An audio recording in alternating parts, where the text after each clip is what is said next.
Koleksi benda kuno Museum Anjuk Ladang Nganjuk berupa gerabah mendapat perhatian dari seorang arkeolog, Dr. Blasius Suprapta, M.Hum. Arkeolog dari tim ahli cagar budaya atau TACB tingkat Jawa Timur yang juga dosen jurusan Sejarah Fakultas Ilmu Sosial Universitas Negeri Malang ini menjelaskan aneka bentuk gerabah dalam lintasan sejarah bangsa Indonesia. Mulai gerabah masa prasejarah, Mesolitikum, Neolitik, Perundagian, gerabah masa Hindu-Buddha, gerabah masa Islam, dan gerabah masa sekarang. Berikut adalah penjelasan Dr. Blasius Suprapta tentang pentingnya kajian gerabah dalam konteks perjalanan budaya Indonesia untuk mengungkap aspek religi, perdagangan awal, teknologi adaptif, teknologi tepat guna, dan sebagainya pada kajian koleksi Museum Anjuk Ladang, Kabupaten Nganjuk.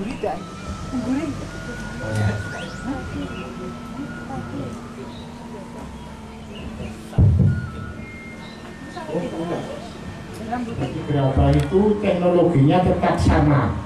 Maka kalau disebut itu berkembang pada masa prasejarah disebut ya gerabah prasejarah. Kalau konteksnya Neolitik ya gerabah Neolitik. Nah, bagaimana kita mengetahui itu gerabah Neolitik atau sekarang? Jadi gerabah itu ditemukan dalam konteks budayanya sejaman. Jadi misalnya kita jalan-jalan di Kedeng Lebu, di Banyuwangi, itu konteksnya kan gerabah dengan beliung persegi. Dalam konteks beliung persegi, artinya itu gerabah Neolitik. Nah kemudian kalau kita temukan di Gilimanuk tadi, itu konteksnya gerabah paleometalik, artinya gerabah yang berkembang pada masa Perundagian, zaman logam. Nah, kemudian kalau gerabah itu ditemukan di kompleks Hindu-Buddha, di percandian, ya bentuknya tetap sama, tetapi itu digunakan pada masa Hindu-Buddha. Jadi, di dalam menemukan gerabah itu perlu diketahui kira-kira di sekelilingnya itu ada bangunan apa. Sama seperti saya waktu membuat disertasi itu kan keliling di 5 gunung itu. Di 5 gunung itu saya menemukan gerabah di candi, gerabah di Pugen Berunda, bentuknya sama. Tetapi itu karena gerabah itu disebut tradisi prasejarah, maka kalau kita menjamankan itu konteks budayanya itu di mana. Jadi misalnya kami menemukan di lereng barat Gunung Semeru, itu pas kami diajak oleh orang adas, itu hampir 2 hari naik gunung di sebelah barat Gunung Semeru, itu hanya satu titik menemukan Pugen Berunda yang di situ ditemukan gerabah berbentuk candi. Jadi gerabahnya sudah dibentuk candi, dan itu dipikul kemudian diletakkan di situ. Lalu kita namakan gerabah masa Majapahit. Tetapi teknologinya sama, Mas. Itu. Nah, kemudian kalau kita ke makam raja-raja di Mataram Islam di Mogiri sana, itu kan ada padasan. Nah, itu kita sebut gerabah Islam karena dipakai sebagai padasan sebelum masuk musola itu mencucikan diri. Dan ini terjadi di Kudus. Semua air wudhu itu dimasukkan ke padasan dari tanah liat. Nah, ini itu kita sebut konteksnya adalah masa Islam, gerabah Islam. Kemudian kalau di Majapahit karena kebutuhannya itu sudah pada royal elite, maka gerabah itu dibuat ya ornamennya sejaman dengan Majapahit, seperti jopong nanti akan dibicarakan oleh Pak Edi. Itu kan ada beberapa jopong yang butar, jopong yang trapesium. Yang jopong trapesium itu kan dipakai untuk wadah air, maka dibuat hiasan yang menarik. Bahkan ada bak air di museum Majapahit itu, ada bak air yang reliefnya sama dengan model-model relief Majapahit. Nah, sehingga saya katakan tadi gerabah itu berkembang pada awal akhir Mesolitik, kemudian teknologinya dikembangkan sampai sekarang, tidak pernah berubah.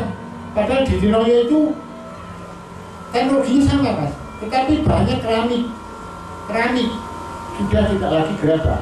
tapi masih menggunakan roda pemutar cepat itu. Teknologinya itu yang disebut dengan tradisi prasejarah. Jadi konteksnya tidak bisa kita lihat, jadi kita harus melihat konteks di mana diletakkannya gerabah itu. Seperti di Liangan itu juga banyak ditemukan gerabah-gerabah, tapi konteksnya masa hidup Buddha, bukan prasejarah. Tapi kalau di Gilimanuk karena digunakan sebagai kubur, yaitu konteksnya paleometalik. Jadi belajar gerabah tanpa konteks itu memang lepas tangan. Nah ini yang waktu itu kami juga kaget setelah lulus dari S1 itu kan dulu saya mendalami gerabah. Loh, ternyata gerabah itu kok sampai masa Islam dan seterusnya. Di Banten itu banyak ditemukan gerabah.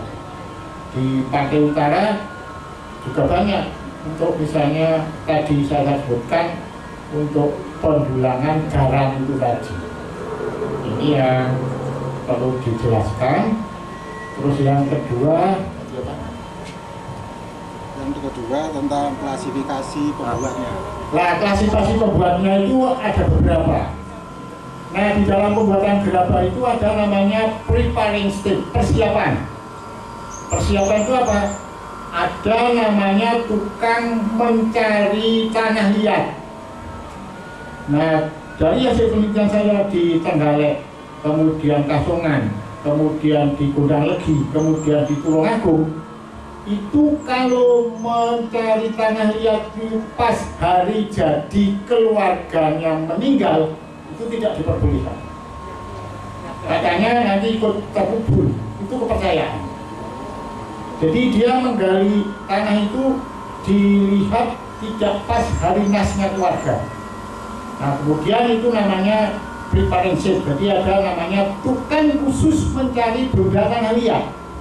Itu khusus, kalau keliru itu nanti tidak jadi. Jadi khusus. Dan saya tanya, kayak apa konsep tanah liatnya? Apa khusus? Jadi ada warna merahnya, ada pasirnya, dan seterusnya. Itu yang bisa menggali dia. Baru dibawa ke rumah. Nah, baru kemudian dicampur dengan tanah liat dicampur dengan pasir. Pasirnya berapa? Sepertiga. Nah kemudian setelah itu dicampur dengan air dan baru didiamkan 1 hari 1 malam setelah jadi, baru dibuat. Hasil membuat itu bukan orang itu tadi, tetapi anggota keluarga. Nah dari situ kemudian bisa disebut transformasi pembuatan gerabah itu tidak melalui sekolah, tetapi pendidikan informal yang disebut dengan proses inkulturasi dari proses anak-anak, terutama yang membuat gerabah itu kaum perempuan, bukan laki-laki, kaum perempuan. Nah dibuat, ada namanya preparasi tadi disebutkan dengan forming stage. Forming itu pembentukan, proses pembentukan. Jadi membuat kendi tadi tidak langsung jadi, tetapi dibuat dasarnya dulu, ditaruh cucuknya sendiri, terus tutup yang pegangannya sendiri. Nah itu kemudian ada yang nyambung dengan tata pelanggan. Jadi kalau studi gerabah itu maksudnya sederhana tapi rumit. Nah setelah itu dikeringkan, nah namanya sekarang finishing. Finishing itu proses jadi. Nah kemudian ini dihaluskan lagi.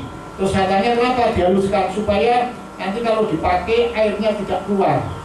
Diberi apa? Slip. Slip itu adalah sampel warna hematik dari tanah liat yang harganya mahal, dicampur dengan air kemudian dioleskan menjadi, kalau dibakar nanti menjadi warna merah. Nah setelah itu finishing state, proses finishing, dikeringkan, dibakar. Nah membakarnya itu juga di dalam pembuatan gerabah yang asli seperti di Andulen Surabaya, di Surabaya kemudian juga di Sumeneb, yang saya tahu, yang saya teliti itu tidak boleh bersamaan dengan pas meninggalnya anggota keluarga. Itu larangan. Kemudian di Andulen itu masih tertutup, jadi kalau membuat gerabah wanita itu ada orang lelaki kemudian langsung berhenti. Langsung repot saya penelitian.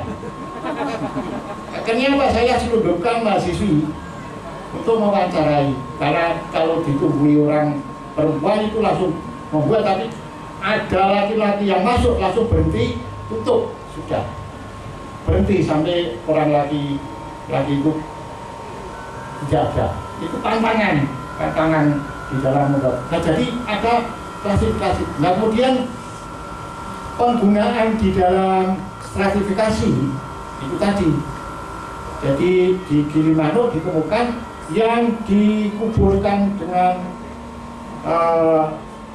periuk yang berhubungan dengan dimasukkan itu adalah klasifikasi yang disebut dengan klasifikasi kepala suku. Karena apa penandanya? Ditutup itu tadi, suase, tutup emas. Kemudian aneh lagi, di sampingnya itu ada anjing juga yang dikuburkan. Karena apa? Anjingnya itu dulu kekasihnya saat masih hidup. Maka kalau dia mati, ya harus ikut ke surga. Maka dikuburkan paksa. Bahkan ada lagi teman di Gilimanuk, ada pembantu yang dikubur paksa. Jadi ada status ini kubur tempayan. Di sampingnya itu kubur tempayan itu diletakkan di atas pembantunya yang di dalam studi paleontologi itu mati tidak normal. Artinya mati tidak karena sakit, tetapi dipaksa mati. Nah, ternyata itu pembantunya. Sehingga orang dulu kalau dia meninggal punya anjing ya disertakan anjingnya, punya pembantu ya biar mengiringi kepergiannya ke alam baka, itu disertakan di situ. Ini studi tentang gerabah. Nah, sehingga pengertian gerabah di situ. Jadi statusnya yang saya katakan tadi, kalau menggunakan kubur tempayan berarti statusnya tinggi. Kemudian kalau gerabahnya ornamentasinya, mitologinya tinggi, ada palus, ada muka manusia, ada vulva, itu berarti kepala stasiunnya tinggi, dan seterusnya, dan seterusnya sampai pada Majapahit itu cukup bisa diklasifikasikan kaitannya dengan studi terakota itu tadi. Ini ya, sehingga di Nganjuk itu punya koleksi yang itu tadi saya gambarkan, ada wadah tapi gambarnya di bawah itu gambar teratai. Teratai itu artinya lambang Hindu Buddha tetapi lambang penciptaan. Artinya itu mempunyai piring dari gerabah yang memang diperuntukkan sebagai hal yang istimewa dan seterusnya. Nah, ini beberapa studi gerabah yang cukup menarik, sehingga kalau Bapak Ibu ingin menjelaskan sosiologi murni masa Indonesia, ya belajarlah dari gerabah. Itu saja. Itu Mas Amin yang bisa saya sampaikan. Terima kasih. Blasius menegaskan nilai penting koleksi gerabah mampu menghadirkan rekam jejak sejarah sosial, prasejarah, Hindu-Buddha hingga masa sekarang. Sebagai bentuk sejarah teknologi, menjawab tantangan budaya pada zamannya, media pembelajaran sejarah edukatif, sosial religius, bentuk asli budaya Indonesia, dan sejarah Majapahit. Dari Nganjuk, Jawa Timur, Nganjuk TV melaporkan.